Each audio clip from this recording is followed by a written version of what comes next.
Hello everybody, welcome back to the channel. It is me, Jello the Casual Card Gamer, and today we're going to be looking at one of the 13 available deck builds for overdress. And the first thing we're going to be going off with is the first deck profile I made for overdress, Baromagnes, the Master of Gravtity Baromagnes. Now, this will be part of a series that I'll be doing for a bit, as long as there's still decks to do.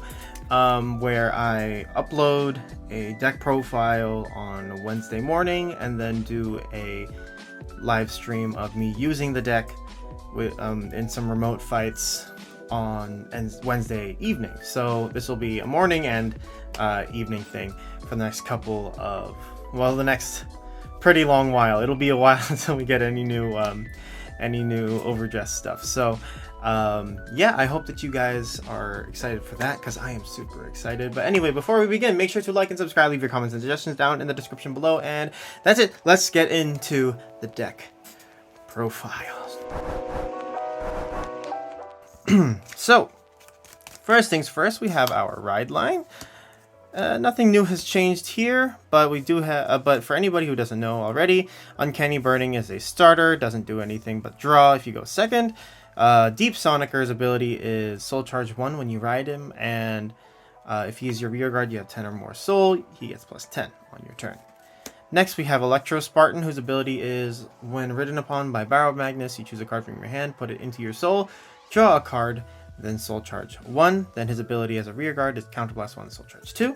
Then Baromagnes himself is a 3 threshold skill.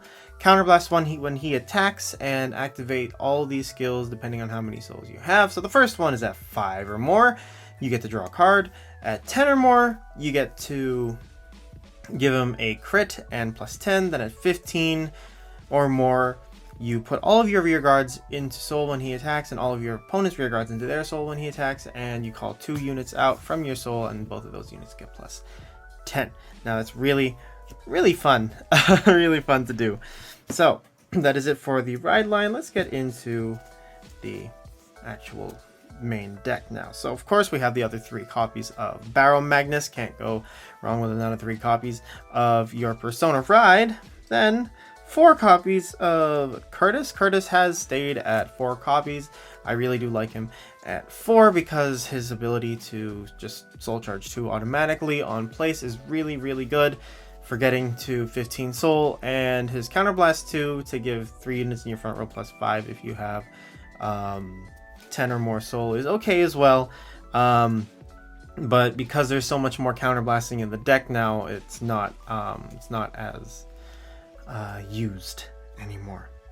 All right, next new card, we have 2 copies. Let's put it here, 2 copies of Supernatural Extraction. Now I really like this card, and I really find it weird at the same time, but its ability is Counterblast 1, discard a card, Soul Charge 3, then if your soul has 10 or more cards, you can choose a card from your soul, add it to your hand. Now it's really good because it gives Baromagnes the option to Protobulb, a pseudo Protobulb, because Protobulb does stay on the field, but it is really good because as you are soul charging a lot faster to get to 15 souls, you tend to soul charge important pieces.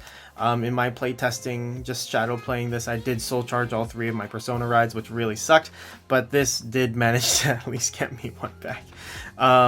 But yeah, soul charge 3, you technically just get 2 more cards in your soul, and you get to put 1 into your hand, but that's still really good, and it's a lot better than just soul charging 2 blindly and then not being able to do anything after. So that is it for the grade 3s of the deck. Moving on to the grade 2s, we run 4 copies of Crimson Expeller. Now I really like this card because it reminds me sort of Dimensional Creeper, but instead of soul blasting itself to Soul Charge 2, it's Counterblast 1 to remove it from the soul, Soul Charge 1, then choose one of your vanguards, and it gets plus 10k until the end of the turn. And also when it attacks a vanguard, you will automatically get to Soul Charge 1, which is really good because we do still have we still do have Selfish Engraver, but her Soul Charge doesn't happen unless you hit. Now, depending on you know, what the board looks like, you won't always get the soul charge on this. But at least with Expeller, all you have to do is slap the Vanguard, and you get that 1 extra soul. Now, of course, we still do run the 3 selfish engravers. Sorry, it was either this or Cleve Muddler, and she is a lot better because she does help you dodge retire and imprisonment. So, yeah, her ability is when she hits, soul charge 1, and her other ability is after her attack, if you have 10 or more soul, you put her into the soul and counter charge 1. Really good. Then we still have 2 copies of Electro Spartan. I brought them down to 2 so I could accommodate the other 2 Crimson Expellers, because again, with all the counterblasting that's going on, even though Electro Spartan is still really good, we still have Curtis to help us soul charge 2, and his ability is free. And Electro Spartan, of course, counterblast. So still there, not as many, but still good. Alright, moving on to the grade 1s, we run, of course, 4 copies of Rick Husel Hate Dragon, 3 copies of Deep Sonicer. I've already talked about these, and of course these are perfect cards. So, and then the new cards, I'm just going to put them down right away. So, we run 3 copies of Cyclone Circler and 2 copies of Freeze Breeze. Now, Cyclone Circler is really fun. I like this card a lot because its ability is when she boosts, if you have 5 or more soul, counterblast 1, put her into the soul, front row gets +5. Very nice and quick ability, just for the extra oomph in power. I like using this on a grade 2 turn. Because it is still really easy to get to 5 soul on grade 2. But her ability gets you another soul, and also does give you a little power bump, depending on where you are in the game. And of course we have Freeze Breeze. So if she boosts an attack that hits, if your Vanguard is Baromagnes, you can soul charge 1. Then if you have 10 or more soul, you can counterblast 1 to draw 2.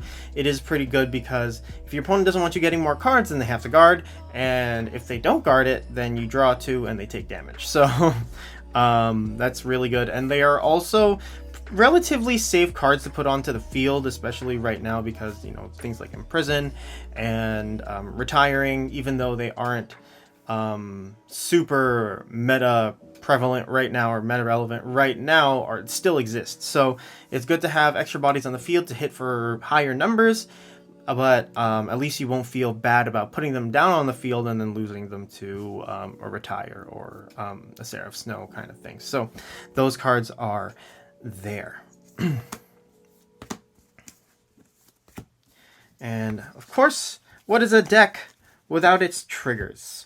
So we run 1 Galmagaheld, 4 crit, 4 of the new front trigger. I'm going to put this here because it's very glary over there. And 3 draw, and of course 4 heals. There we go. Alright, so Galmagaheld, of course, 100 million power, remove from the game, draw a card. And then its ability is, for the rest of the game, your Vanguard gets +10 and 1 crit. Really fun. Really annoying, especially if you drive check it at grade 1, because then your opponent has to basically guard your Vanguard unless they want to go from 2 to 4 automatically. Then of course, 4 crits, 4 fronts. Now the front is really good because it is a 20k shield now, as long as your opponent's Vanguard is grade 3, and the 3 draws. Now I am debating whether or not I should change these into crits, but for now I still do like the little draw power that it gets, because although you do get the draw at Baromagnes, getting these draw triggers out early does help set up the field and set up what you want to put into your soul when you do ride Baromagnes. So three draws there, and of course 4 heals. Thinking of trying an 8 crit, 4 front, 3-draw deck, but I don't know where that'll take me. If you want to see it, then I'll try it. But yeah, that is it for this deck profile. This is the 4th time I've had to do this because of technical issues and my words just not working properly. But anyway, guys, thank you so much for watching. Make sure that you stay tuned for the stream later this evening. Since there are so many time zones, really hard to give a definite time. So just stay tuned. Make sure you hit subscribe and like. Tell your friends if you think that they'll like the content on this channel. And I will see you guys in the next one. I am Jello the Casual Card Gamer. Take care.